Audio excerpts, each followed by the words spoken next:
하나님께서 주신 기도의 응답을 가지고 예수님을 믿는 믿음, 그 신앙의 믿음으로 이끄시는 성령님의 사역이 오늘 이 자리 가운데 충만하기를 예수님의 이름으로 축복합니다.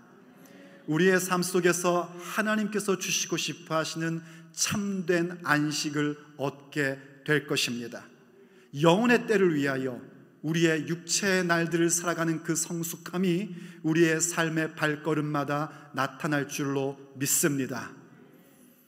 우리가 신앙생활하면서 빼놓을 수 없는 큰 기쁨은 기도의 응답을 받는 것입니다. 기도 응답 받는 것처럼 기쁜 일이 없습니다. 무언가에 대하여 하나님 앞에 기대하고 기도하고 기다리는 가운데 받은 그 응답, 그 응답은 우리에게 먼저 마음의 확신으로 옵니다. 이른바 확신의 응답을 받습니다. 그리고 인내하는 가운데 하나님께서 우리의 현실 삶에 응답을 해주십니다. 이른바 현실의 응답입니다.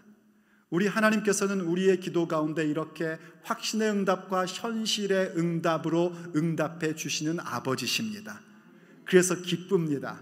그 응답을 받으면 우리의 마음속에 감격과 감동이 있고 감사가 넘치기 마련인 것입니다.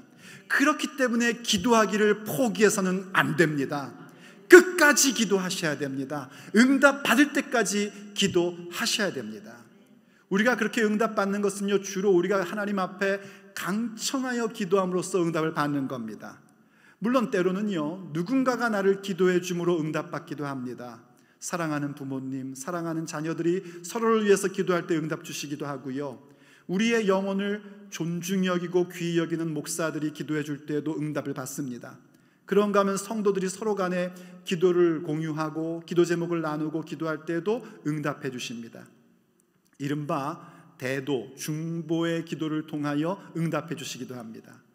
또 그런가 하면 특별히 하나님께 뭐 그렇게 간절히 구한 것도 아니고 그저 마음속에 야, 이렇게 되면 좋겠는데 하고 원했던 것이 하나님의 은총으로 말미암아 이루어지기도 합니다. 이 파트가 저는 너무 좋습니다. 구하지 않았음에도 불구하고 우리의 필요를 아시고 그 은총의 선물로, 은총의 표적으로 응답해 주십니다. 어찌됐든 하나님께서 우리에게 이렇게 기도 가운데에 응답해 주시는 것, 그것이 어떤 응답이든지 응답을 받는다는 것은 우리의 믿음 생활의 기쁨입니다. 그러므로 다시 한번 여러분의 모든 기도의 제목이 예수님 안에서 응답되기를 우리 주 예수님의 이름으로 축복합니다. 자, 그런데 여기에 중요한, 절대로 잊어서는 안 되는 한 부분이 있습니다. 우리가 종종 실수하는 부분입니다. 그 기도의 응답 받음이 우리의 믿음의 완성이라고 생각하는 겁니다. 그 기도의 응답 받음은 참 귀하고 기쁜 일이지만 그것은 우리의 믿음의 완성도 아니고 우리의 삶에 필요한 것을 간과하여 응답받는 것은 우리의 믿음의 목적도 아닙니다. 기도의 응답을 받으면 반드시 바라보아야 하고 그 응답을 가지고 나아가야 할 자리가 있습니다. 이걸 놓치면 신앙의 성장이 없습니다. 돌이켜보면 하나님으로부터 응답받은 것이 수없이 많음에도 불구하고 여전히 신앙의 성장이 없어서 어린아이의 신앙, 그거는 좋은 것을 얘기하는 게 아닙니다. 유치한 신앙, 유치한 믿음, 맨날 불평이나 하고 맨날 원망이나 할 줄 아는 성장이 없는 모습을 보게 됩니다. 성장이 없으면 제자리 걸음인가? 그렇지 않습니다. 성장이 없다는 것은요, 그 안에 생명이 없다는 겁니다. 그건 더 심각한 문제를 갖게끔 합니다. 기도의 응답을 분명히 받았는데 받은 그 기도의 응답으로 가야 할 방향으로 가지 못하면 우리에게 더 심각한 문제들이 생기게 됩니다. 그래서 오늘 본문에서 예수님께서 14절에서 하신 말씀을 우린 주의 깊게 보아야 합니다. 한번 14절 말씀을 보십시오.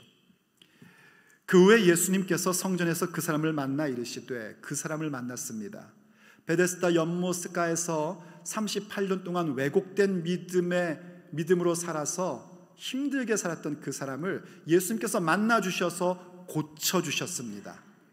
그리고 두 번째 만남을 성전에서 갖게 된 겁니다. 그때도 역시 예수님께서 찾아오신 겁니다. 한글 성경에 만났다라는 표현은요, 원문적인 의미로 예수님께서 발견하셨다라는 의미입니다. 찾아 발견하신 겁니다.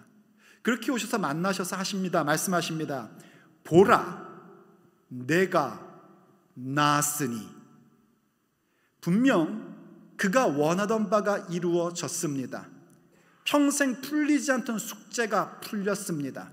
우리식으로 얘기하면 보라, 내가 응답 받았으니, 보라, 내가 고침을 받았으니, 보라, 내 사업이 이제 번창하게 되었으니, 보라, 내 자녀가 이제 회복되었으니, 보라, 네가 자녀를 얻게 되었으니, 보라, 네 자녀가 좋은 학교 갔고 좋은 직장 얻었으니 하는 말씀입니다. 보라, 내가 나았으니 하고 계속해서 말씀하십니다. 더 심한 것이 생기지 않게 다시는 죄를 범하지 말라 하시니, 더 심한 것이 생기지 않도록 죄를 범하지 말라고 엄중하게 말씀하십니다. 너가 원하던 바가 이루어졌으니, 기도의 응답을 받았으니 다시는 죄를 범하지 말라는 겁니다. 이 사람의 질병이 죄 때문에 일어난 것일까요? 어쩌면 그랬을 수 있습니다. 하지만 아닐 수도 있습니다. 왜냐하면 성경에 보면요, 모든 질병이 다 죄 때문에 일어난 건 아닙니다. 이 사람의 경우는 죄 때문에 일어날 가능성이 큽니다. 왜냐하면요, 성경에서 질병의 부분은 죄 때문만은 아닌 것을 보여줍니다. 저쪽 9장쯤 가면은요, 날 때부터 소경되었던, 맹인되었던 사람이 있었습니다. 사람들이 묻습니다. 예수님께요, 이 사람이 날 때부터 맹인, 이 문제를 갖고 태어난 것은 부모의 죄 때문입니까? 자신의 죄 때문입니까? 그때 예수님께서 하신 대답은요, 이것도 저것도 아니라 하나님께서 하시고자 하는 일을 나타내려 하심이다. 하나님의 영광을 드러내려고 이런 일이 있다라고 말씀하셨습니다. 그렇다면 우리는요, 이 말씀 속에서 도대체 이 사람이 무슨 죄를 저질렀길래 38년 동안 그렇게 누워서 지냈는가 하는 것에 관심을 가질 일이 아닙니다. 그게 중요한 게 아닙니다. 지금 예수님께서 다시는 죄를 범하지 말라 하신 요한복음적인 의미를 이해하는 게 중요합니다. 요한복음은요, 우리에게 어떤 말씀의 반복적인 느낌을 갖게끔 만들어줍니다. 같은 얘기를 또 하고 또 하는 것처럼 느껴집니다. 읽어보시면은요. 그런데 그게 그냥 반복이 아니라 그 반복을 통해서 점점 깊은 곳으로 우리를 인도해 줍니다. 저는 앞으로 이 요한복음을 여러분과 계속 강론하면서 우리 성령님께서 우리를 이끄시는 더 그 깊은 곳으로 함께 들어가기를 원합니다. 이 죄에 대한 것도 그렇게 우리에게 더욱더 깊이 있게 가르쳐 주실 겁니다. 어쨌든 요한복음은 죄에 대한 분명한 정의를 가지고 있습니다. 우리는 죄 그러면 도덕적, 윤리적, 사회적 혹은 법률적 혹은 인류적 범죄들을 먼저 생각합니다. 물론 그러한 것들도 죄들입니다. 하지만 요한복음은 보다 근본적인 죄를 우리에게 얘기합니다. 죄란 무엇인가? 한마디로 예수님을 믿지 않는 것이 죄입니다. 하나님께서 보내신 자를 믿지 않는 것이 죄입니다. 하나님께서 보내신 자가 우리의 삶의 표적을 나타내 보여주심에도 불구하고 믿지 않는 것이 죄입니다. 죄란 믿음으로 하지 않는 모든 것이 죄입니다. 그런 의미에서 교회에서 죄인이라는 단어는 일반적인 용어가 아니라 매우 전문적인 용어라는 것을 여러분들이 좀 기억하고 계셔야 됩니다. 자, 그렇다면 지금 예수님께서 내가 나았으니, 보라, 내가 나았으니 더 심한 것이 생기지 아니하도록, 더 심각한 인생이 되지 않도록, 더 심각한 일이 생기지 않도록 다시는 죄를 범하지 말라 하시는 말씀을 해석하면, 이제 나음을 입었으니 더 심한 일이 생기지 않도록 오직 예수님을 믿는 믿음으로, 그 신앙의 믿음으로 살아라 하시는 말씀입니다. 그리고 오늘 우리에게도 동일한 요구를 하십니다. 보라, 내가 나았으니. 맞습니다, 여러분. 우리가 어떻게 코비드-19이라는 이런 상황 가운데서 여기에 모여 이렇게 예배를 할 수 있습니까? 하나님 앞에 기도의 응답을 받은 경험이 있기 때문입니다. 나음을 입었기 때문입니다. 무엇보다 우리가 구원받았다라는 그 놀라운 나음을 입었기 때문에 오늘 우리가 여기에 있는 것입니다.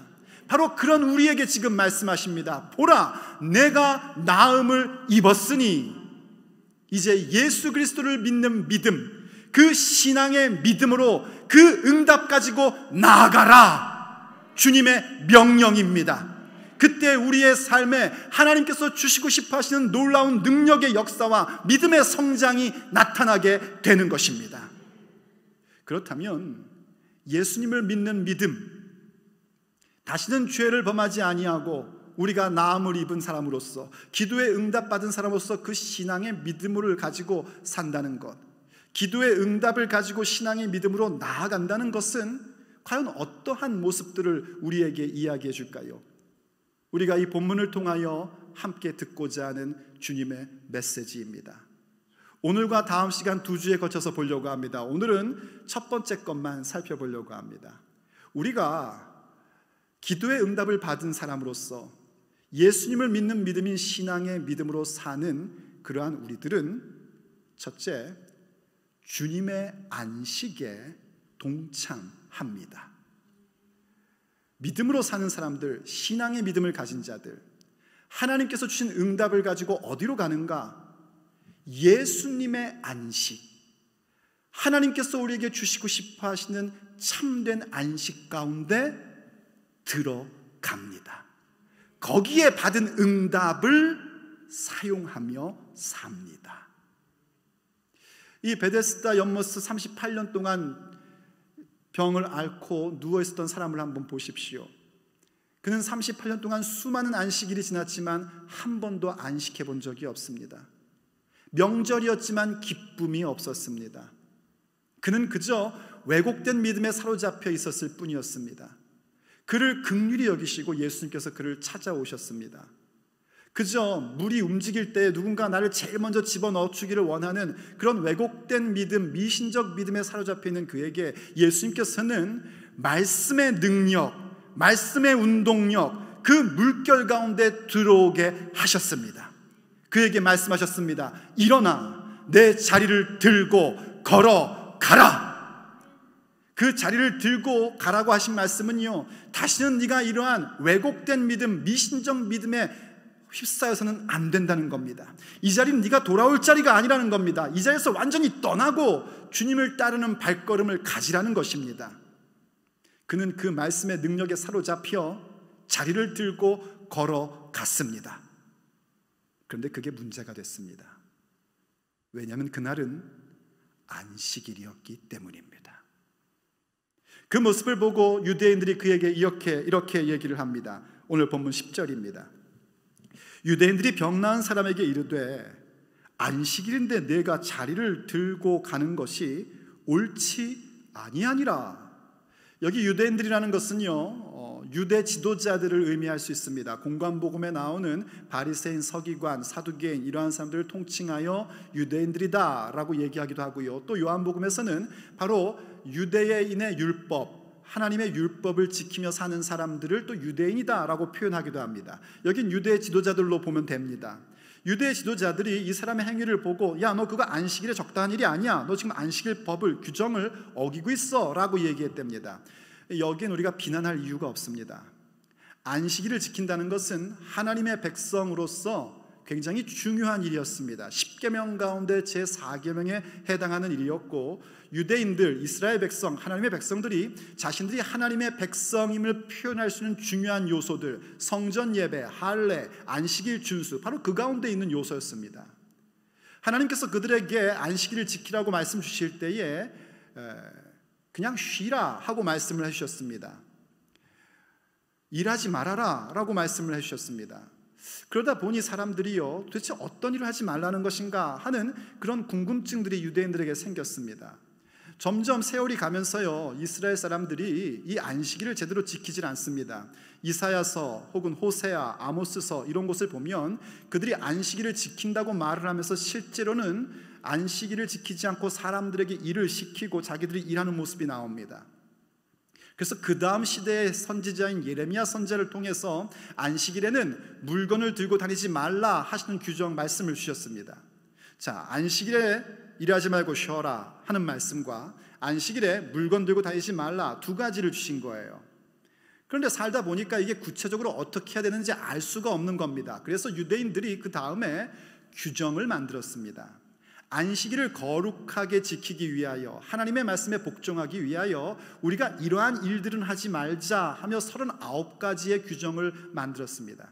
그러다가 세월이 지나면서 예수님 시대에는 각 39가지의 규정마다 6가지의 규정이 더 합쳐져서 234개의 안식일을 거룩히 지키기 위한 원칙이 세워졌었습니다.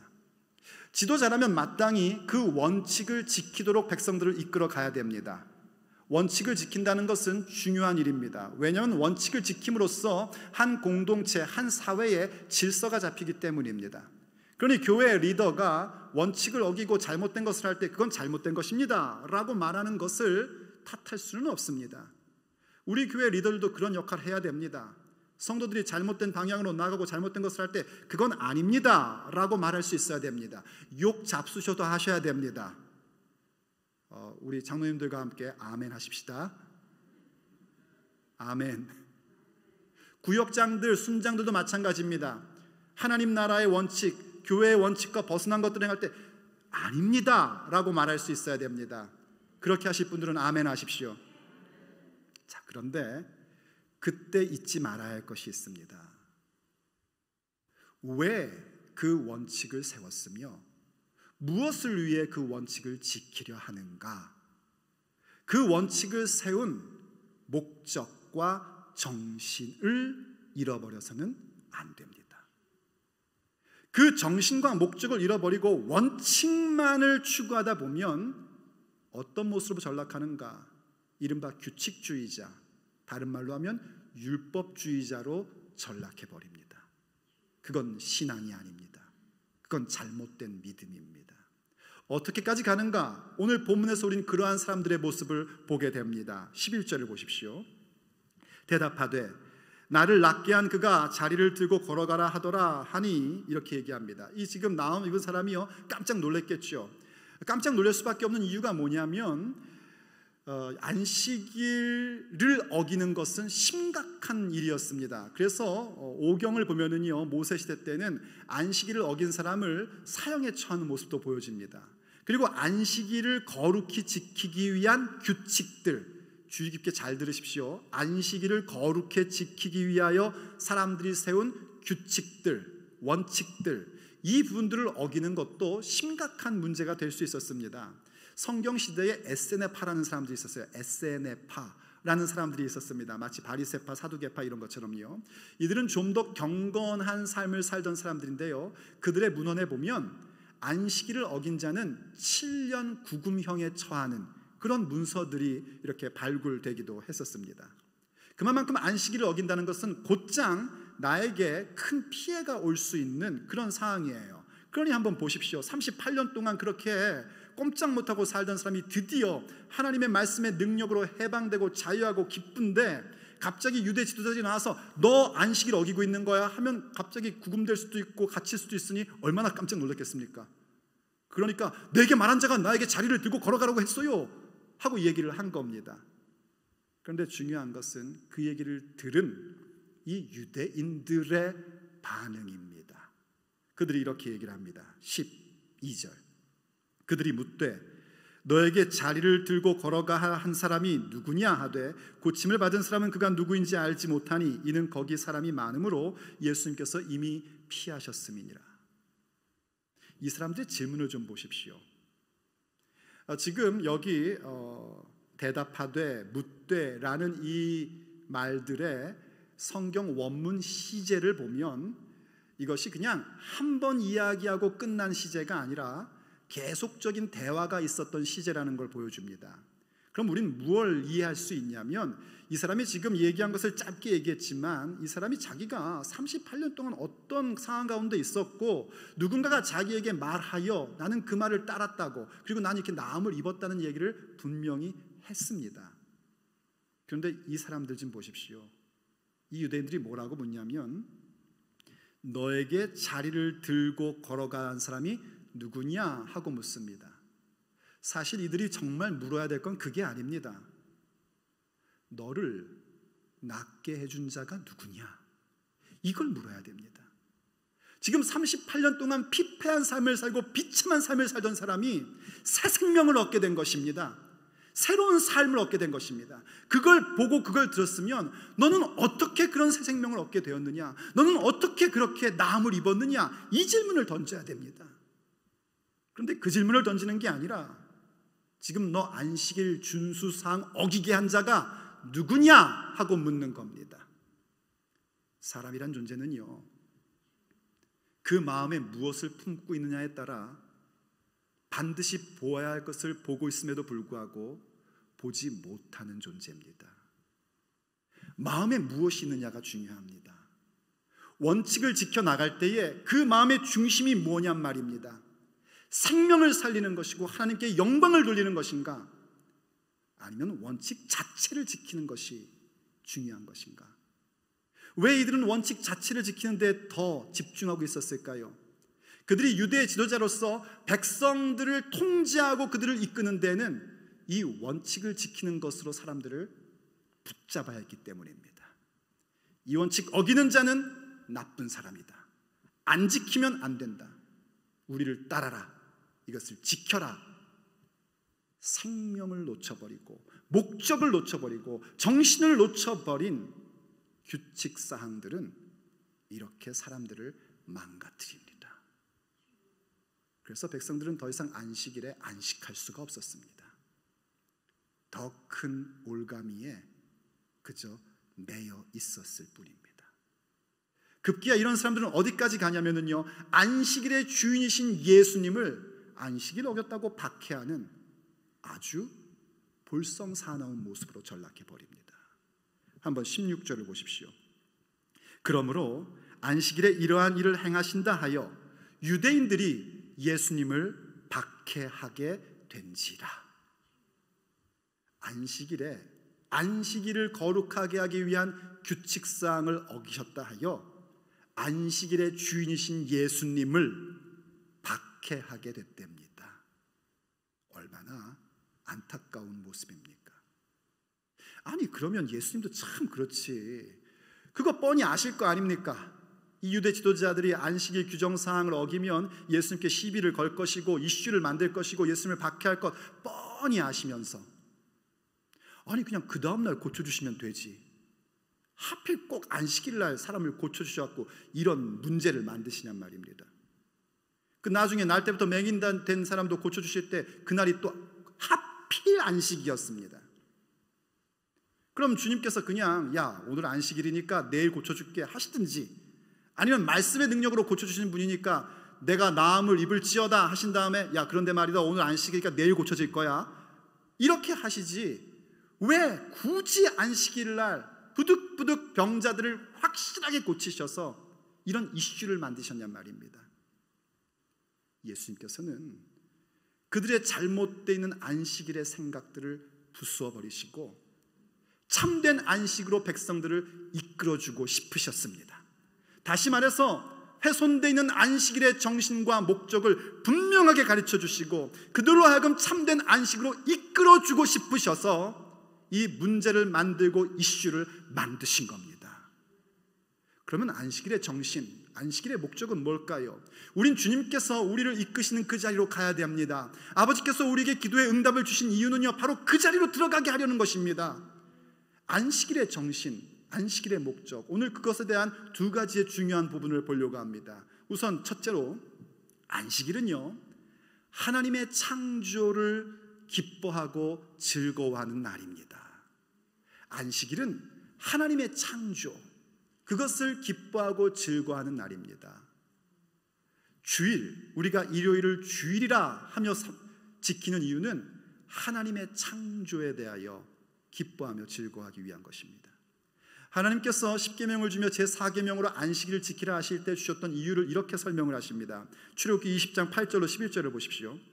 안식일을 기억하여 거룩하게 지키라. 아멘입니다. 명령하셨으니 그냥 따라야 됩니다. 그러면서 구체적인 설명으로는 엿새 동안 힘써 내 모든 일을 행할 것이나, 그럼요 우리 열심히 일하는 사람들 돼야 됩니다. 부지런히 일해야 됩니다. 하지만 일곱째 날은 내 하나님 여호와의 안식일인즉, 제 일곱째 날은 하나님의 날이랍니다. 주님의 날이래요. 그래서 너나 내 아들이나 내 딸이나 내 남종이나 내 여종이나 내 가축이나 내 문 안에 거하는 객이라도 아무 일도 하게 하지 말라. 내가 컨트롤할 수 있는 모든 사람들, 내게 속한 모든 사람들도 나뿐만이 아니라 나와 같이 함께 쉼을 갖게 하라는 것입니다. 그러면서 이유를 이렇게 얘기하십니다. 11절, 이는 엿새 동안에 나 여호와가 하늘과 땅과 바다와 그 가운데 모든 것을 만들고 일곱째 날에 쉬었음이라. 그러므로 나 여호와가 안식일을 복되게 하여 그날을 거룩하게 하였느니라. 하나님의 창조를 생각하고 안식일을 지키라는 겁니다. 창세기가 기억나죠? 하나님께서 세상을 말씀으로 창조하셨습니다. 하나님께서 세상을 창조하실 때 인간은 하나도 공헌한 바가 없습니다. 뭐 했다고 할까봐 맨 마지막에 만드신 것 같아요. 지으실 때마다 보시기에 좋았더라, 보시기에 좋았더라 하시고, 마지막에 사람을 창조하시고는 보시기에 심히 좋았더라 하십니다. 그리고 제7일째 하나님의 창조의 완성을 말씀하시며 쉼을 가지시고 그날을 기뻐하고 즐거워하십니다. 그런데 그때 하나님이 쉬셨다는 얘기는 우리가 생각하는 것처럼 하나님이 일하시지 않는다는 얘기가 아닙니다. 아시다시피 우리 하나님은 쉬지 않으시는 하나님이십니다. 여전히 일하십니다. 사실은 이 부분 때문에 유대인들이 혼동이 온 거예요. 하나님께서 쉬셨다고 그랬는데 가만히 보니까 안식일 날도 애가 나오는 거예요. 안식일 날도 사람이 돌아가시는 거예요. 생명의 태어남과 죽음은 하나님의 일인데, 야, 그럼 안식일 날 하나님이 일하시나? 하면서 안식일 날 어떤 일을 하고 어떤 일을 하지 말아야 되는 규정을 만들어 간 겁니다. 근데 그들이 뭔가 놓친 게 있었습니다. 하나님께서 쉬셨다 하는 말씀은 아무 일도 하지 않으신다는 얘기가 아니라 완성에 대한 얘기입니다. 6일 동안의 창조가 제7일에 완성을 이루시며 하나님의 창조의 완전함, 하나님의 창조의 그 영원함을 보시며 기뻐하고 즐거워하시는 날이었다는 겁니다. 그래서 우리에게도 그 부분을 말씀하시는 겁니다. 하나님의 창조를 바라보며 우리도 쉼을 갖고 죄송합니다. 하던 일들을 멈추고 하나님의 창조를 기뻐하고 즐거워하라는 것입니다.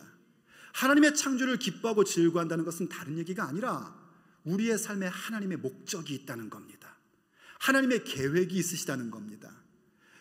짧게 얘기하면요, 하나님의 그 계획, 하나님의 목적은 이제 앞으로 새 창조를 통하여 우리로 하여금 영원한 천국 가운데 거하게 하시는 목적이십니다.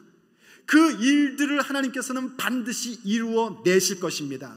어떻게 이루어내실 것인가? 우리의 공헌이 아니라 하나님의 말씀의 능력으로, 약속의 말씀의 성취로 새 창조의 역사를 이루어 내실 것입니다. 우리가 주일을 지킨다는 건 그겁니다. 주일날 일들을 멈추고 하나님 앞에 나와 예배하고 경배하고 모든 영광과 존귀와 감사 홀로 받아주시옵소서 하며 찬양하는 이유는 이제 그 새 창조의 역사에 들어가게 하시는 것은 나의 힘, 나의 능력, 나의 노동력이 아니라 오직 아버지의 말씀의 능력으로 됨을 믿습니다 하며 6일 동안 하던 일들을 멈추고 오직 하나님만 바라보는 겁니다. 그게 안식일의 정신입니다. 그게 주일의 정신입니다. 우리가 주일을 섬기고 주일을 성수하는 이유는 거기에 있는 겁니다. 제 아무리 우리가 주일날 많은 봉사를 하고 하루 종일 교회에 있고 심지어 그 직업이 목사라 할지라도 이 정신, 주일의 예배와 주일 그 날 가운데에, 그 안식일 가운데에 하나님의 창조, 하나님의 새 창조, 마침내 하나님께서 그분의 능력과 그분의 말씀으로 완성시키고야 말, 말씀이라는 건 예수님을 의미하는 겁니다. 예수님으로 말미암아 완성시키고야 말 그 새 창조에 내가 들어가리라. 그것 기억하고 그것 고백하는 것이 안식일 준수입니다. 주일을 지키는 겁니다. 그래서 우리는 안식일 날 하나님의 창조, 그 새 창조를 생각하며 기뻐하고 즐거워합니다. 또 다른 하나는요, 안식일은, 두 번째 안식일은 하나님의 구원을 기뻐하고 즐거워하는 것입니다. 하나님께서 천지를 처음 창조하실 때, 과거에 창조하실 때 모든 것이 완전했습니다. 하나님 보시기에 좋았습니다. 그런데 인간인 우리들이 하나님을 거역하고 배반했습니다. 문제가 생겼습니다. 하나님께서 주신 자유의 의지를 가지고 자기들이 하나님과 같이 되려고 했었습니다. 하나님이 되려고 했던 겁니다. 하나님 없이 살아보겠다는 겁니다. 그래서 완전히 안식을 잃어버렸습니다. 하나님 없이는 이 땅 가운데 안식은 존재하지 않습니다. 오히려 어떤 일들이 생겼습니까? 힘 있는 자들이 힘 약한 자들을 지배하기 시작합니다. 완전히 노예 같은 삶을 삽니다. 그럼 힘센 자들은 안식을 가졌나요? 천만에요. 그들도 죄로 인하여 사망이 들어와서 사망 가운데 거하는 죄와 사망의 노예들이 되고 만 것입니다. 모두 다 죄 가운데 빠졌고 사망의 노예가 되어서 더 이상 안식은 존재하지 않는 그런 비참한 삶을 살게 된 겁니다. 그런데 하나님께서 그런 우리를 건지셨습니다. 죄와 사망의 권세에서 우리를 구원해 내셨습니다. 그것을 보여주는 것이 바로 애굽에 살고 있던 히브리인들을 구출하신 사건입니다.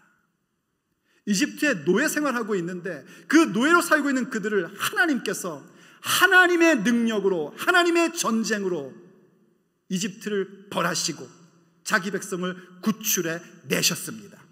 그리고 그들에게 무엇을 주셨냐면 시내 산에서 이제 너희들이 구출을 받았으니 나의 백성으로 살라. 우리식으로 얘기하면 너가 이제 구원 받았으니, 너가 이제 하나님께 응답 받았으니 그 응답 받은 것 가지고 하나님의 자녀답게 살라 하시며 십계명을 주셨고, 그 가운데 안식일이라는 중요한 부분이 들어가 있는 겁니다. 새 창조 가운데 들어가게 하시는, 영원의 때 가운데 들어가게 하시는 그 놀라운 영원한 안식을 기억하게 하시고자 안식일을 주신 겁니다. 그래서요, 이 출애굽기에서는 그 십계명의 내용이 하나님의 직접 화법으로 기록되어 있습니다. 바로 이것을 가지고 모세가 신명기에서 다시 한번 십계명을 얘기하는데, 그때는 모세의 증언을 빌려 이 안식일에 대한 계명이 다시 한번 나옵니다. 거기에 이렇게 기록되어 있습니다. 한번 보십시오. 신명기 5장 12절. 내 하나님 여호와가 내게 명령한 대로 안식일을 지켜 거룩하게 하라. 자, 모세의 입을 빌려 하시는 말씀입니다. 안식일을 지켜, 똑같죠. 엿새 동안은 힘써 내 모든 일을 행할 것이나 일곱째 날은 내 하나님 여호와의 안식일인즉 너나 내 아들이나 내 딸이나 내 남종이나 내 여종이나 내 소나 내 낙이나 내 모든 가축이나 내 문 안에 유하는 객이라도 아무 일도 하지 못하게 하고 또 내 남종이나 내 여종에게 너같이 안식하게 할지니라. 자, 빨리 읽어서도 다 이해되시죠?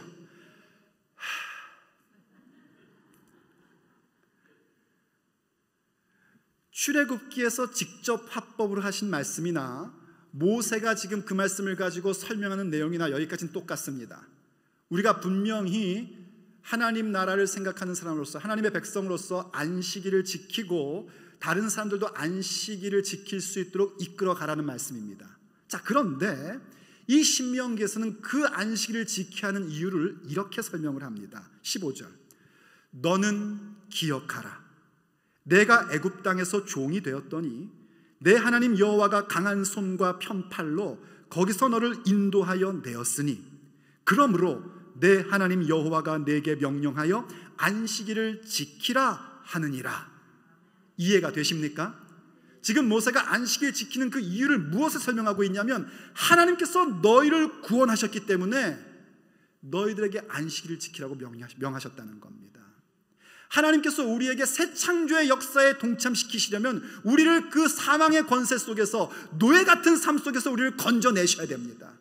그러므로 안식일을 지킨다, 우리가 주일을 지킨다는 것은 무슨 얘기냐면 내가 구원받은 백성임을 기억하는 겁니다. 우리가 어떻게 구원받았습니까? 우리가 뭔가 공헌하여 구원받았습니까? 아닙니다. 100% 하나님의 은혜로 구원받았습니다. 하나님께서 하나님의 전쟁을 일으키셔서 이스라엘을 구원하심 같이 하나님께서 하나님의 독생하신 아들 예수 그리스도를 보내시고 십자가에 죽게 하시고 부활시키시고 승천시키시사 우리에게 구원을 주셨습니다. 그걸 기억하는 날이 주일입니다. 그래서 우리가 아무것도 하지 않는 겁니다. 내 삶을 위해서, 내 경제를 위해서 뭔가를 위해서 하는 것이 아니라 오직 이날은 모든 것을 멈추고 하나님의 새 창조, 하나님의 계획을 신뢰하고 하나님이 나를 구원하셨음에 대하여 기억하고, 그리고 그 모든 일들은 내 힘과 내 공헌이 아니라 오직 하나님의 말씀의 능력으로, 하나님의 그 위대하신 전능하심으로 나를 구원하셨고 마침내 새 창조의 역사 속에 나를 들어가게 하심을 믿는 겁니다. 그래서 쉬라는 겁니다. 그래서 일을 멈추라는 겁니다. 우리의 육체의 날들의 모든 보장과 모든 인도하심도 나의 노동력이나 나의 노력이 아니라 오직 그 말씀의 능력, 예수님의 능력, 아버지의 전능하심으로 이루어짐을 알라고, 나는 오직 하나님만을 의존하는 존재라는 사실을 기억하라고 모든 걸 멈추고 오직 하나님만을 예배하라고 말씀하고 계신 겁니다. 그럼 우리는 어떻게 해야 될까요? 이제 우리는 바로 그 안식에 들어가고자 힘쓰는 자가 되어야 합니다. 왜냐하면 우리가 이 땅에서 누리고 있는, 부분적으로 경험하는 그 안식은 예수님께서 정말 주시고 싶어 하시는 안식의 그림자일 뿐이기 때문입니다. 그래서 히브리서 4장을 보면은요, 히브리서 기자가 여호수아가 약속의 땅을 주면서 안식을 줬음에도 불구하고 그것이 완전한 안식이라고 표현하지 않았다는 겁니다. 앞으로 안식을 줄 거라고 얘기했다는 겁니다.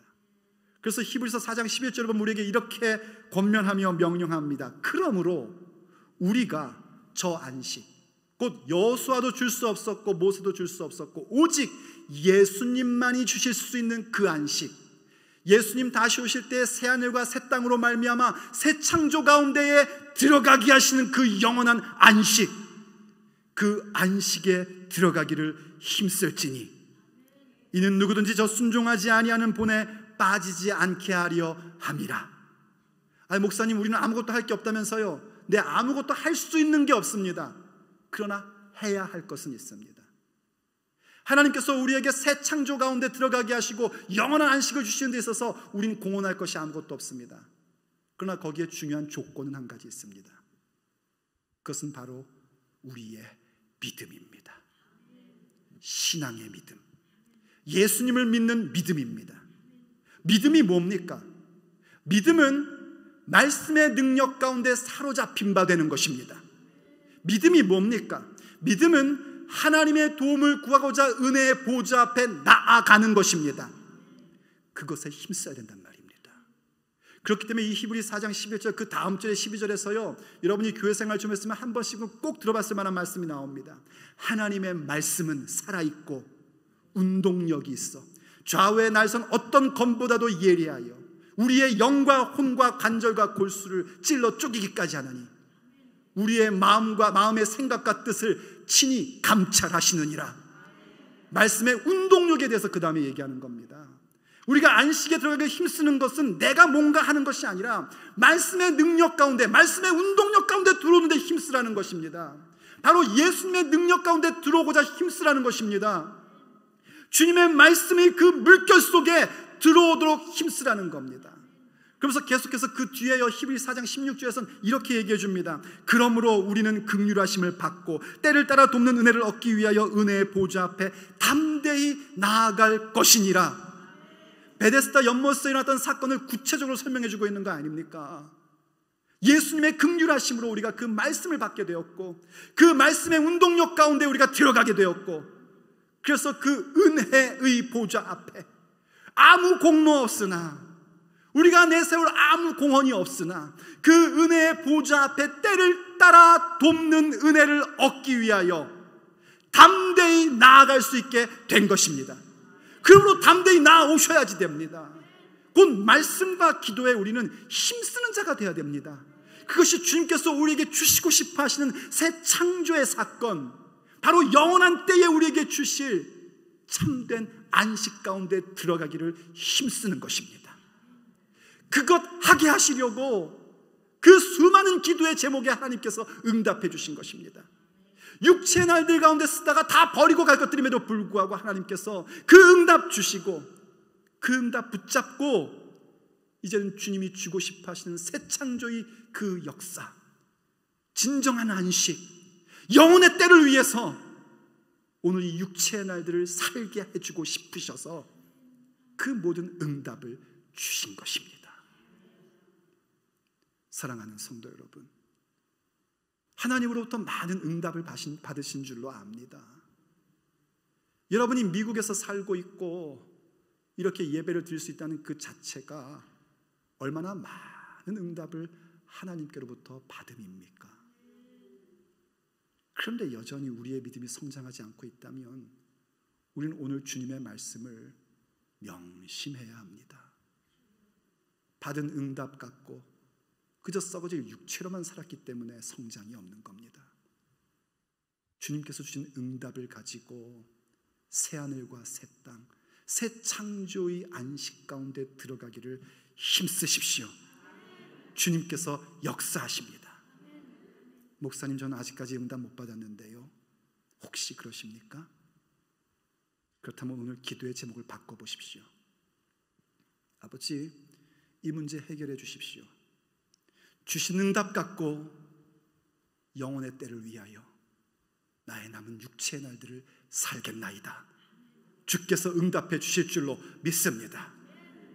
주님 오시는 그날까지 우린 그렇게 주신 응답 가지고 그 길을 가야 합니다.